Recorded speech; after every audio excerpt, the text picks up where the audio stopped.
Malam semakin larut, namun keributan di depan rumah Bu Ratna belum juga mereda. Warga kampung yang marah menuntut keadilan atas perbuatan asusila yang terjadi di tengah-tengah mereka. Sudah, nunggu apa lagi Pak RT? Ayo kita arak saja sepasang pendosa ini sampai ke lapangan di ujung kampung, baru kita rajam saja di sana. Setuju nggak? Teriak salah seorang warga. Suara sorak-sorai menyetujui usulan barusan memenuhi halaman rumah Bu Ratna. Bahkan suara Pak RT yang meminta para warga untuk tenang seolah tak didengar. Warga mulai bergerak menyeret suami Sari dan Lina, lalu diseret untuk diarak keliling kampung. Sepanjang jalan tak hentinya dua insan yang entah bagaimana bisa ketahuan itu memberontak dan memohon dilepaskan. Namun seolah tuli warga tak menggubris sama sekali, malah semakin keras menarik tangan keduanya yang terikat tali plastik. Bahkan beberapa bagian tubuh Lina yang terbuka polos tanpa tertutup kain menjadi lebam dan terluka karena beberapa kali terjatuh saat warga menariknya terlalu keras. Jangan melawan, salah kalian sendiri membuat kotor kampung ini. Tidak ada hukuman yang lebih pantas untuk kalian, paham? Bentak seorang lelaki bertubuh besar dan bercambang yang Rina ingat sebagai preman kampung, tapi berbudi pekerti baik dan taat beribadah. Sepanjang jalan, hampir semua warga kampung mengutuk perbuatan sepasang kekasih gelap itu. Bahkan sampai tak habis pikir karena mereka digerebek di rumah si janda, yang mana ada ibunya pula di sana. Rina dan Sari yang mengikuti rombongan di barisan belakang bahkan tak sadar sudah tiba di lapangan ujung kampung. Suasana sekitar gelap karena cukup jauh dari pemukiman. Belum lagi pepohonan kelapa yang menjulang tinggi meliuk-liuk tertiup angin, seolah ikut menyaksikan peristiwa malam itu. Pak RT tiba paling akhir dengan tergesa-gesa. Nafasnya tersengal saat meminta warganya untuk tidak main hakim sendiri. Nanti urusannya jadi panjang. Gimana kalau ada pihak berwenang yang tahu? Kampung kita bisa kena masalah kalau tahu kita menganiaya warga kita sendiri. Bang Joko, si preman kampung, maju selangkah. Cambang dan jenggotnya yang panjang berkibar tertiup angin. Tatapan matanya setajam silet menghunus ke arah Pak RT. Lalu apa? Kami harus diam saja saat tahu ada pelaku perzinahan di kampung kami? Iya, Pak RT. Pak RT menciut. Tampak sekali nyalinya tak cukup berani untuk melawan Bang Joko yang terkenal sangat tidak menyukai perbuatan yang menistakan agama. Enggak, maksud saya bukan begitu Bang Joko. Tapi alangkah baiknya kalau mereka dibawa ke kantor polisi atau balai desa saja, lebih aman. Bang Joko tampak menggeram. Apa mereka bisa memberi hukuman yang adil ketimbang ketetapan yang maha kuasa? Gemetar tubuh Pak RT mendengarnya. Namun sepertinya lelaki paruh baya dengan kopiah hitam kusam itu masih berusaha.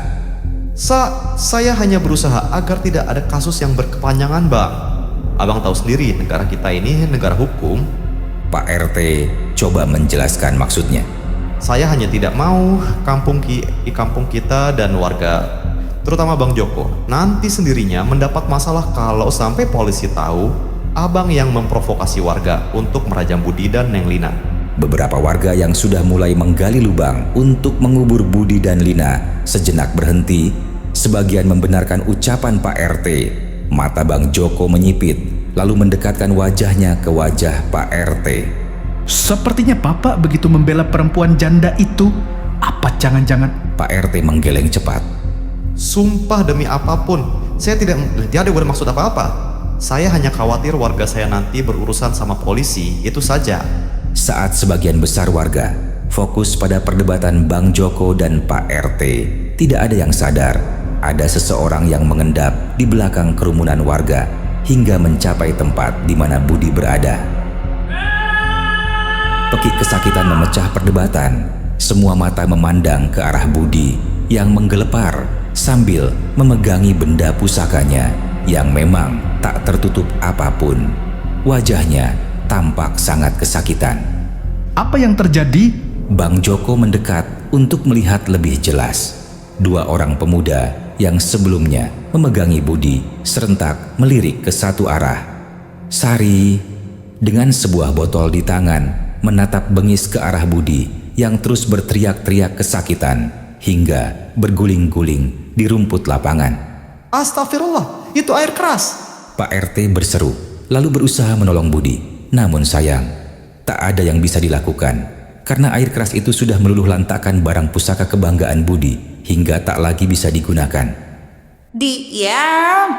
Bentak Sari di hadapan Budi yang terus berteriak sambil berguling-guling. Serta-merta, lelaki yang masih tampak gagah itu berhenti berguling walau wajahnya masih terlihat menahan sakit. Sari berjongkok, mengangkat telunjuknya ke depan wajah Budi. Apa yang kamu rasakan ini belum ada apa-apanya ketimbang apa yang selama bertahun-tahun ini aku rasakan, Mas. Anggaplah ini karmamu yang suka celup sana-sini. Aku harap kamu sudah puas bermain, karena setelah ini, benda yang kamu bangga-banggakan di depan para gundikmu itu tidak akan lagi berguna. Sari mengetuk kening Budi dengan telunjuknya, lalu bangkit dan pergi dari sana, seraya menyeka sisa air mata di wajahnya dengan kasar. Rina dan para warga lainnya bahkan hanya bisa terdiam saat Pak RT menelpon ambulans dan Budi pun dibawa dari sana. Saat Rina hampir sampai kembali ke rumah, tanpa sengaja ia melihat Danu seperti sedang bicara dengan seseorang di telepon. Dari gesturnya, lelaki itu tampak sangat gelisah, bahkan beberapa kali tampak mengusap keringat yang menetes di keningnya. Pokoknya saya nggak mau tahu, saya tidak mau sampai terkena masalah. Atur sajalah, bagaimana bagusnya? Sedikit perkataan Danu yang bisa didengar Rina sebelum akhirnya suaminya itu menutup telepon dan terduduk lemas di lantai teras. Tertekan sekali nampaknya. Assalamualaikum. Ucap Rina pelan, namun itu saja cukup membuat Danu terhenyak. Udah pulang kamu, Dek? Jawab salam dulu. Balas Rina pendek. Jelas sekali dilihatnya raut wajah Danu yang salah tingkah. Iya bos, waalaikumsalam. Jawabnya terbata. Tumben kamu nggak nanya aku dari mana, Mas? Sindir Rina, sebab biasanya Danu akan sangat cerewet jika tahu Rina keluar rumah tanpa izinnya. Memangnya dari mana? Tanya Danu mencoba tenang, sembari menyulut rokok. Sekilas, Rina melirik sinis suaminya. Instingnya bekerja, dan biasanya insting seorang istri tak pernah salah. Habis dari lapangan, lihat Budi disiram air keras sama Sari. Kasian, anunya terbakar. Mungkin sampai akhir, hayat nggak akan bisa dipakai lagi. Walau sekilas, jelas sekali terlihat oleh Rina bagaimana wajah Danu berubah menjadi seputih kapas. Sesuai dugaan Pak RT sebelumnya, polisi rupanya sudah mengendus masalah semalam. Pagi-pagi sekali, sewaktu Rina bahkan baru saja mengeluarkan cucian yang akan dijemurnya, sudah banyak warga yang berkerumun di depan jalan. Karena penasaran, Rina pun mendekat dan bertanya pada salah satu tetangganya. Ada apa, Tut? Pagi-pagi sudah rame. Tetangganya yang bernama Tuti itu berbalik dengan penuh semangat, siap mencurahkan semua gosip yang ia punya. Lah, kamu nggak tahu tah? Itu si Sari dibawa polisi. Walau sudah menyangka pasti akan terjadi, namun Rina tetap saja kaget. Terlebih tak lama tampak dua orang petugas polisi lewat bersama Sari dengan tangan terborgol. Namun anehnya tidak tampak ada raut ketakutan di wajahnya. Tahu nggak kamu katanya sukanya itu si Budi kritis di rumah sakit. Anunya rusak parah sampai nggak bakal bisa dipakai lagi. Celetuk Tuti lagi setelah rombongan polisi tadi lewat, meninggalkan riuhnya warga yang mulai saling melempar pendapat. Rina menatap wajah Tuti yang semakin semangat bercerita. Tapi kalau aku jadi Sari ya bakalan begitu juga sih. Lah si Budi itu ya kurang ajar. Udahlah suka KDRT belum lagi. Kadang aku lihat Sari itu suka nangis diem-diem kalau udah dikasih utangan di warung. Katanya suaminya itu nggak pernah ngasih nafkah yang cukup. Lah kok malah tiba-tiba digerebek lagi selingkuh. Ya wajar si Sari ngamuk. Istri mana coba yang tahan digituin? Aku aja nih ya. Was mending janda timbang punya suami modelan si Budi itu, iya. Yakin aku si Sari biar di penjara juga nantinya ndak akan dia nyesel. Yang penting suaminya juga sudah dapat karma. Kok aku yang ikutan jengkel? Ya wes lah Mbak Rina, aku mau pulang dulu, tadi belum beres masak. Sebelum Rina sempat menjawab, Tuti sudah lebih dulu ngeloyor pergi, pulang ke rumahnya. Rina berbalik dan mendapati Danu dengan wajah pucat berdiri di teras. Kenapa kamu, Mas? Tanya Rina. Danu terperanjat lalu langsung bergegas masuk ke rumah tanpa berkata apa-apa. Gosip mengenai Sari yang menyiram benda pusaka suaminya dengan air keras sudah menyebar bahkan hingga ke sosial media. Dan yang lebih mengejutkan, banyak sekali perempuan yang merasa senasib dengan Sari mendukung aksinya itu.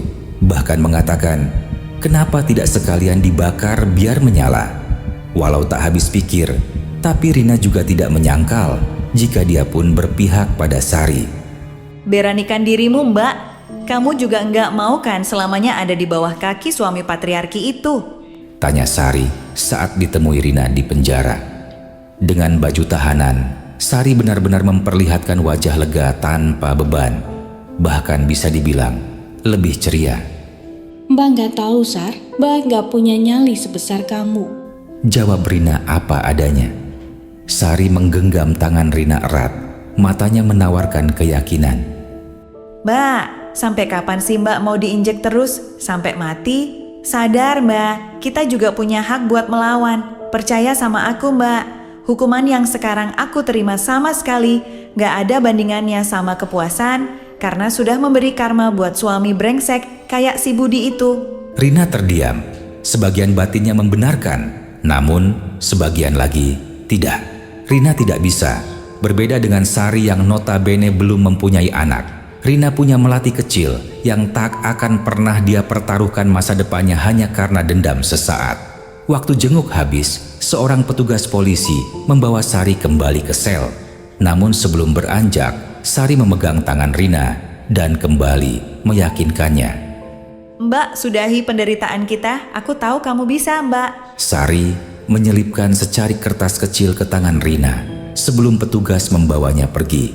Rina menyembunyikan kertas itu dalam genggamannya, menunggu hingga ia berada di luar penjara untuk membacanya. Rina pulang dengan langkah gontai sambil melindungi melati kecilnya dari sinar matahari dengan kain jarik yang ia pakai untuk menggendong. Sesekali menyeka keringat yang sudah bercucuran sambil terus memikirkan ucapan Sari padanya. Enggak. Aku enggak boleh gegabah. Kalaupun nanti aku harus melawan Mas Danu, aku enggak boleh masuk penjara. Ada melati yang harus aku pikirkan. Gumam Rina menggeleng pelan. Sakit memang rasanya bertahan, tapi masuk penjara bukanlah pilihan. Saat hampir sampai di rumahnya, Rina tanpa sengaja melihat Danu tengah berbincang dengan seseorang di sana. Dari perawakannya, tahulah Rina kalau orang tersebut adalah Bu Ratna. Saya tidak mau tahu. Kamu harus pikirkan caranya membebaskan Lina. Gara-gara kejadian waktu itu, sekarang dia harus ikut mendekam di tahanan. Saya nggak rela ya Danu, kalau hanya Lina yang dapat hukuman. Danu baru saja hendak menjawab, namun ekor matanya cepat menangkap keberadaan Rina tak jauh dari sana. Gegas Danu meminta Bu Ratna pergi dan bicara dengan nada pelan. Entah apa yang dikatakan Danu, yang jelas saat Bu Ratna berbalik dan melihat Rina, wanita yang tak lagi muda itu hanya mendengus keras, kemudian berlalu pergi tanpa berkata apa-apa lagi. Dari mana aja kau, Rina? Bentak Danu setelah beberapa saat. Rina yang baru saja naik ke teras rumah hanya diam karena tak ingin berdebat dan membuat anaknya yang tertidur dalam gendongan terbangun. Namun Danu yang kesal karena merasa diabaikan langsung menarik tangan Rina kasar sampai membuat kain jarik yang melilit di tubuhnya terlepas. Mas! Pekik Rina tertahan antara tak percaya dan marah. Melati, bayi kecil kesayangannya yang tengah terlelap, telah berpindah ke lantai dalam posisi terengkurap. Penyebabnya tak lain karena kain gendongan yang lepas dan ditarik oleh Danu. Kejadiannya begitu cepat, tahu-tahu si bayi sudah terjatuh ke lantai. Astagfirullah, nak sayang. Kamu nggak apa-apa nak. Ya Allah, maafin ibu nak. Jantung Rina bergemuruh sembari memeluk erat buah hatinya. Yang paling dia sayang itu, bayi itu, menjerit-jerit kesakitan karena kepalanya sempat terbentur lantai hingga benjol dan juga karena kaget terbangun tiba-tiba. Danu sendiri tampak salah tingkah. Sedikit banyak dia sadar sudah keterlaluan kali ini, namun terlalu gengsi untuk mengakui. Dia malah melempar kain jarik itu, lalu kembali memasang wajah garang, berharap Rina kembali segan padanya. Makanya kalau suami nanya itu dijawab, jangan seenaknya sendiri, rasain kan? Rina melirik Danu dengan kilat amarah dalam matanya, membuat Danu seketika meneguk ludah. Kamu sendiri yang agak becus jaga anak? Ya jangan salahin akulah dia jatuh. Setelah mengatakan itu, Danu hendak berlalu pergi. Saat lewat di samping Rina yang masih menimang bayinya, di sela jerit tangis melati, Danu mendengar. Setelah ini giliran karmamu, Mas. Danu merinding sekujur badan, lalu bergegas-gegas keluar dari rumah. Sesekali Danu menoleh ke belakang. Entah mengapa membayangkan wajah Rina yang marah tadi membuat perasaannya tidak enak. Haish, semoga aja si Rina nggak tahu tempat beli air keras di mana. Tapi halah, dia juga nggak akan berani macam-macam toh. Dia nggak punya siapa-siapa. Berani main-main jadi gembel dia sama anaknya itu. Kekeh Danu mencoba menghibur diri. Sementara itu, Rina yang akhirnya berhasil kembali menenangkan Melati, walau dengan berbagai drama, kini menangis sendiri. Melihat benjol besar di kening putrinya dan bayangan bagaimana Danu dengan tanpa perasaan membuat bayi itu jatuh dan cedera membuat amarahnya menggelegak. Seolah ada yang terbakar di dalam dirinya, membuat sekujur tubuhnya panas oleh kemarahan. Rina mengepal jari-jarinya, membuat buku-buku tangannya memutih dan gigi-giginya saling bergemeletup. Awas saja kamu, Mas. Aku pastikan kamu akan membayar semua perbuatanmu pada kami. Dengan tangan gemetar, Rina mengeluarkan kertas kecil yang diberikan Sari di penjara tadi. Dibukanya lipatan kertas itu perlahan. Rina menatap alamat itu lama. Sesuatu dalam dirinya mulai berubah. Sebuah keputusan mulai terbentuk dalam benaknya. Kalau suatu saat kamu bertekad kuat, Mbak, datanglah ke alamat ini. Aku sempat berpikir melakukan ini, tapi aku pikir aku mungkin nggak sanggup sama konsekuensinya. Tapi mungkin ini jalan aman yang kamu maksud itu. Dengan ini, kamu nggak perlu dipenjara seperti aku, Mbak. Jalan Kembang Lawang, Gang Kantil nomor 13. Keesokan harinya, Rina mengetuk pintu rumah tetangganya. Ada apa, Mbak? Kok tumben nitipin anakmu sama aku? Tanya Tuti sembari menimang Melati lembut. Rina tersenyum kecil. Kali ini benar, dia terpaksa menitip putri kecilnya pada sang tetangga demi misi balas dendamnya pada sang suami. Aku ada urusan sebentar, Tut. Insya Allah nggak lama. Ini semua pelengkapannya, Melati ada di tas ini. Minta tolongnya, Tut. Udah, Buk, nggak apa-apa dek Melati main di sini, nanti aku yang jagain. Celetuk Anin, putri semata wayang Tuti yang sudah berusia 10 tahun dan sangat menyukai anak kecil.